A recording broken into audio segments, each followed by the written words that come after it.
In today's video, I'm going to teach you how to use Notion's button feature. Notion is a powerful tool that many people use to organize their thoughts, projects, and daily tasks. One of its lesser known yet very useful features is the button, which can help you automate repetitive tasks and streamline your workflow. Let's dive right in. First things first, open up Notion on your computer. If you're not familiar with it yet, don't worry. We'll take everything step by step. Now, the core of this process involves setting up a tasks database.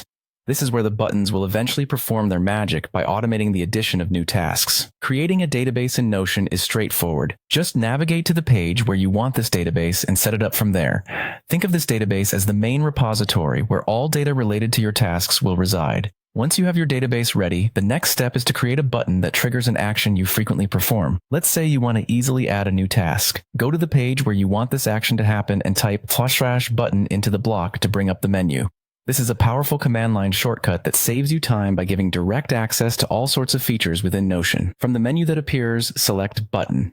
You're now creating the functional piece that will do the work for you with just a click. Next, it's crucial to give this button a meaningful name. This could be something simple like New Task or something more descriptive, depending on the specific action it's meant for. Naming is important because it helps keep your workspace intuitive, especially if you end up using multiple buttons for different actions. With the button named, it's time to configure what exactly clicking the button will do.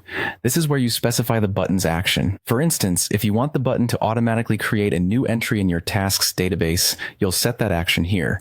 Getting this right is essential for ensuring the button serves its purpose effectively. Now, with everything configured, it's important to place your newly created button somewhere visible and easily accessible on your page. This ensures that every time you need to perform the task, the button is right at your fingertips. No digging around in the menu required. Keeping things convenient and efficient is key to maintaining a smooth workflow, and that wraps up our tutorial on using Notion's button feature. By incorporating buttons into your Notion pages, you can automate tasks, keep your workspace clean, and ultimately save yourself time and effort. Give this a try, and you'll quickly see how it can enhance your productivity. Thanks for watching, and happy organizing.